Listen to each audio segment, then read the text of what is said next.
ಜನರ ಜೀವಕ್ಕೆ ಕುತ್ತು ತಂದ ಕೆಮಿಕಲ್ ಫ್ಯಾಕ್ಟರಿಯ ತ್ಯಾಜ್ಯ ನೀರು ಗುರುಗಂಗಾ ಹಳ್ಳಕ್ಕೆ ಸೇರ್ತಾ ಇದ್ದ ವಿಷಕಾರಿ ರಾಸಾಯನಿಕ ತ್ಯಾಜ್ಯ ಬೀದರ್ನ ಹುಮನಾಬಾದ್ ಕೈಗಾರಿಕಾ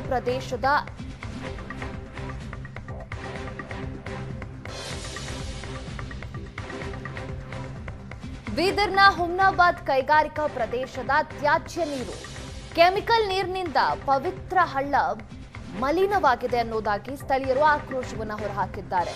ಮಾಣಿಕಾಪ್ರಭು ದೇವಸ್ಥಾನದ ಗುರುಗಂಗಾ ಹಳ್ಳಕ್ಕೆ ಈ ತ್ಯಾಜ್ಯ ನೀರು ಸೇರ್ತಾ ಇತ್ತು. ಹಳ್ಳದ ನೀರನ್ನ ತೀರ್ಥ ಎಂದು ಭಾವಿಸಿ ಮನೆಗೆ ಭಕ್ತರು ಒಯ್ತಾರೆ. ಆದರೆ ಗುರುಗಂಗಾ ಹಳ್ಳದ ನೀರು ತ್ಯಾಜ್ಯದಿಂದ ಮಲಿನವಾಗಿದೆ. ಕೆಮಿಕಲ್ ತ್ಯಾಜ್ಯದಿಂದ ಕಪ್ಪು ಬಣ್ಣಕ್ಕೆ ತಿರುಗಿದೆ. ಹಳ್ಳದ ನೀರು ಬಳಸಿದ್ದರಿಂದ ಚರ್ಮ ರೋಗಕ್ಕೆ ಗ್ರಾಮಸ್ಥರು ತುತ್ತಾಗಿದ್ದಾರೆ. ಹಳ್ಳದ ಪಕ್ಕದಲ್ಲೇ ನೂರಾರು ಅಂಧ ಮಕ್ಕಳು ವಿದ್ಯಾಭ್ಯಾಸ ಮಾಡೋ ಶಾಲೆ ಕೂಡ ಇದೆ. ಕೆಮಿಕಲ್ ನೀರಿನ ದುರ್ವಾಸನೆಯಿಂದ ವಿದ್ಯಾರ್ಥಿಗಳಿಗೂ ಕೂಡ ತೊಂದರೆ ಆಗ್ತಾ ಇದೆ. ವಿಷಕಾರಿ ರಾಸಾಯನಿಕ ಸೇರ್ಪಡೆಯಿಂದ ಜಲಚರಗಳು ಸತ್ತಿವೆ. ಗುರುಗಂಗಾ ಹಳ್ಳದ ನೀರು ನೇರವಾಗಿ ಮಾಂಜ್ರಾ ನದಿಗೆ ಸೇರ್ಪಡೆಯಾಗುತ್ತೆ. ಮಾಂಜ್ರಾ ನದಿಯ ಕಾರಂಜಾ ಡ್ಯಾಂಗೂ ಈ ಹಳ್ಳದ ನೀರು ಸೇರುತ್ತೆ.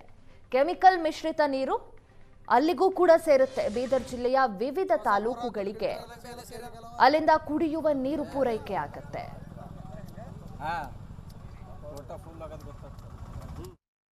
ಬೀದರ್ ಜಿಲ್ಲೆಯ ಹುಮನಾಬಾದ್ ಬಳಿ ಇರ್ತಕ್ಕಂಥ ಕೆಮಿಕಲ್ ಫ್ಯಾಕ್ಟ್ರಿಗಳಿಂದ ಜನರ ಜೀವಕ್ಕೆ ಯಾವ ರೀತಿ ಕುತ್ತಿದೆ ಅಂತಕ್ಕಂಥದ್ದು ನಿಮಗೆ ನಾವೀಗ ತೋರಿಸ್ತಾ ಹೋಗ್ತೀವಿ. ಸದ್ಯ ನಾನು ಮಾಣಿಕ್ ನಗರದ ಸಲ್ಮಾನ್ ಎಂಬ ಒಬ್ಬ ಬಾಲಕನ ದೃಶ್ಯ ನಿಮಗೆ ತೋರಿಸ್ತಾ ಇರ್ತಕ್ಕಂಥದ್ದು. ಈ ಒಂದು ಕೆಮಿಕಲ್ ಫ್ಯಾಕ್ಟ್ರಿಗಳಿಂದ ಬರ್ತಕ್ಕಂಥ ವಿಷಪೂರಿತ ಒಂದು ನೀರು ಈಗ ಗುರುಗಂಗಾ ಹಳ್ಳಕ್ಕೆ ಸೇರ್ತಿರೋ ಕಾರಣಕ್ಕಾಗಿ ಇಲ್ಲಿ ಇದೇ ಒಂದು ಗುರುಗಂಗಾ ಹಳ್ಳ ಇರ್ಬೋದು, ಜೊತೆಗೆ ಈ ಒಂದು ಗ್ರಾಮದಲ್ಲಿ ಎಲ್ಲಿ ಬೋರ್ವೆಲ್ ಹೊಡಿಸಿದ್ರು ಕೂಡ ವಿಷಪೂರಿತವಾಗಿರ್ತಕ್ಕಂಥ ಕಲುಷಿತ ನೀರು ಕೂಡ ಜನರ ಕೈಗೆ ಸಿಗ್ತಾ ಇದೆ. ಇದರಿಂದಾಗಿ ಅದೇ ನೀರನ್ನು ಬಳಸಿರ್ತಕ್ಕಂಥ ಸಲ್ಮಾನ್ ಎಂಬ ಬಾಲಕನ ಸ್ಥಿತಿ ನೋಡ್ತಾ ಇದ್ರಿ. ಈತನ ಮುಖ ಇರ್ಬೋದು, ಈತನ ಎದೆಭಾಗ ಇರ್ಬೋದು, ಜೊತೆಗೆ ಈತನ ಹಿಂಭಾಗ ಇರ್ಬೋದು, ದೇಹ ಸಂಪೂರ್ಣವಾಗಿ ಈಗ ಸಾಕಷ್ಟು ರೋಗಕ್ಕೆ ತುತ್ತಾಗಿರ್ತಕ್ಕಂಥದ್ದು. ಚರ್ಮ ರೋಗ ಈತನ್ನು ಎಡಬಿಡದೆ ಕಾಡ್ತಾ ಇದೆ. ಎಷ್ಟರ ಮಟ್ಟಿಗೆ ಅಂದರೆ ಈತನ ಮುಖ ಸಂಪೂರ್ಣವಾಗಿ ಈಗ ಬ್ಲೀಚ್ ಆಗಿದೆ. ಜೊತೆಗೆ ಎದೆ ಭಾಗದಲ್ಲಿ ಕೂಡ ಸಾಕಷ್ಟು ರೋಗಗಳು ಇರ್ತಕ್ಕಂಥದ್ದು. ಈ ರೀತಿಯಾಗಿ ಒಂದಲ್ಲ ಎರಡಲ್ಲ 10 ಒಂದು ರೋಗಗಳಿಗೆ ಈ ಒಂದು ಸಲ್ಮಾನ್ ಎಂಬ ಬಾಲಕ ಈಗ ತುತ್ತಾಗಿದ್ದಾನೆ. ಒಂದು ಕಲುಷಿತವಾಗಿರ್ತಕ್ಕಂಥ ತ್ಯಾಜ್ಯದ ಒಂದು ನೀರು ಹಳ್ಳಕ್ಕೆ ಸೇರ್ತಾ ಇರೋದ್ರ ಆ ಹಳ್ಳದ ನೀರನ್ನು ಸಹಜವಾಗಿ ಜನರು ಬೇರೆ ವಿಧಿ ಇರದೆ ಬಳಕೆ ಮಾಡ್ತಾ ಇದ್ದಾರೆ. ಅದರಿಂದಾಗಿ ಈ ಒಂದು ಬಾಲಕ ಇಲ್ಲಿ ಸಾಕಷ್ಟು ಕಲೆಗಳು ಕೂಡ ಇದ್ದಾವೆ. ಯಾವ ರೀತಿ ಅಂದರೆ ಈ ಸುಟ್ಟ ಗಾಯ ಯಾವ ರೀತಿ ಇರ್ತಲ್ಲ ಆ ರೀತಿಯಾಗಿರ್ತಕ್ಕಂಥ ಒಂದು ರೀತಿಯಲ್ಲಿ ಕೂಡ ಈ ಒಂದು ಗಾಯಗಳು ಕೂಡ ಈ ಒಂದು ಬಾಲಕನಿಗೆ ಕಾಡ್ತಾ ಇದ್ದಾವೆ. ಈಗ ಇದರಿಂದಾಗಿ ಆತನಿಗೆ ಯಾವ ರೀತಿ ಸಮಸ್ಯೆ ಆಗ್ತದೆ ನನಗೆ ಆತನೇ ಕೇಳ್ತಾ ಹೋಗ್ತೀನಿ. ಎಲ್ಲ ಖರಾಬ್ ಆಗ್ಯದ. ಮೈ ತೊಳ್ಕೊತೇವು, ನೀರು ಕುಡಿತೇವು, ಅಲ್ಲಿ ಆಡ್ತೇವು. ಈ ನೀರು ಕಡೆ ನೀರು ಬರೋ ಪರಿ ವಾಸನೆ ಭೀ ಬರ್ತದೆ.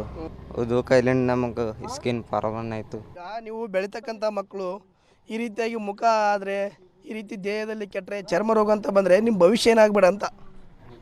ಭವಿಷ್ಯ ಏನಂದ್ರೆ ಈಗ ಸ್ಕಿನ್ ಆಯ್ತದೆ, ಏನು ಶಾಲ್ಯಾಗ ಆ ಕಡೆ ಹೋಗ್ಲಿಕ್ಕಾಗಲ್ಲ. ನೋಡ್ರಿ ಅಂದ್ರೆ ಮಂದಿ ಅಂತಾರೆ ಹಿಂಗಾಗ್ಯದ ಅಂತ. ನಮಗೆ ಅನ್ಸೋಯ್ತು, ನಾಚಿಕೆ ಬರ್ತದೆ, ಭಾವ ನೋವು ಆಗ್ತದೆ. ಅದು ಭೀ ಹಾಡಾಯ್ತು, ನಮ್ಮ ಭೀ ಜೀವ ಹಾಡಾಗ್ಲತ್ತದ. ಕಾರ್ಖಾನೆಗಳು ಬಂದ್ ಮಾಡ್ಬೇಕಂತ್ರಿ? ಬಂದ್ ಮಾಡು.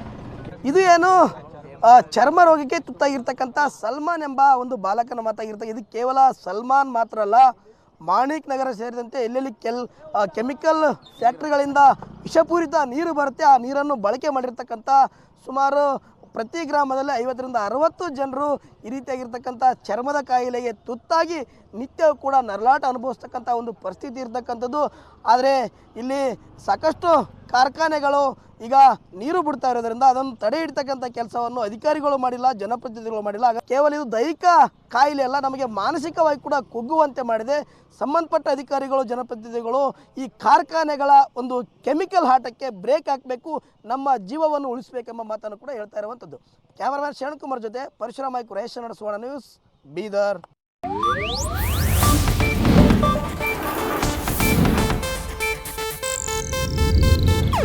ಇದು ಏಷ್ಯಾನೆಟ್ ನ್ಯೂಸ್ ನೆಟ್ವರ್ಕ್ ಪ್ರಸ್ತುತಿ.